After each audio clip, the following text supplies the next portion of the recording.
দর্শক, আজকে আমরা ওয়ারিশন সনদ সম্পর্কে জানব। তো প্রথমে আমরা জানব ওয়ারিশন সনদ কি। দর্শক, কোনো ব্যক্তি মারা যাবার পরে তার উত্তরাধিকারীদের মধ্যে আইন অনুযায়ী তার সম্পদ বন্টন করা হয়।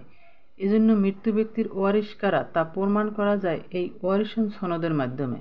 অর্থাৎ কোনো ব্যক্তি মারা যাবার পরে এই মৃত্যু ব্যক্তির ওয়ারিশগণের সংখ্যা, ধরন এবং অবস্থা নির্ধারণ করার জন্য এই ওয়ারিশ সনদ প্রয়োজন।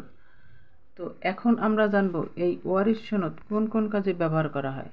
দর্শক, ওয়ারিশ সনদ সম্পদ বন্টন করার ক্ষেত্রে ব্যবহার করা হয়, নামজারি কিংবা মিউটেশনের ক্ষেত্রে ব্যবহার করা হয়, আইনগত অধিকার আদায়ের ক্ষেত্রে ব্যবহার করা হয়, ব্যাংক লোন ও পেনশনের টাকা উত্তোলনের জন্য ওয়ারিশন সনদ দাখিল করা হয়।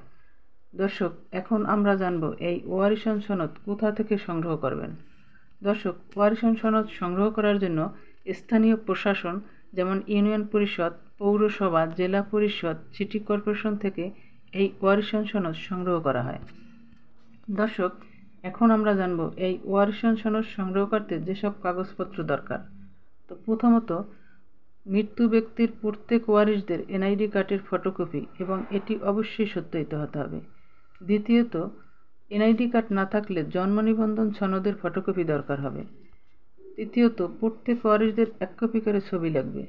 চতুর্থত, সংশ্লিষ্ট চেয়ারম্যানের তদন্ত প্রতিবেদন লাগবে।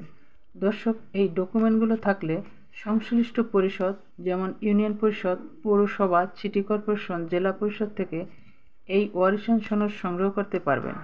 এই কাগজপত্র দাখিলের মাধ্যমে আপনি 1 থেকে 2 দিনের মধ্যে ওয়ারিশন সনদ পেয়ে যাবেন। দর্শক, আর এই ওয়ারিশন সনদের খরচ সাধারণত ইউনিয়ন পরিষদ হলে 100 থেকে 200 টাকা, আর সিটি কর্পোরেশন হলে 600 থেকে 700 টাকা। এটা সাধারণত এলাকা ভেদে নির্ধারণ করা হয়, তবে খুব বেশি নয়। আশা করি বুঝতে পারছেন।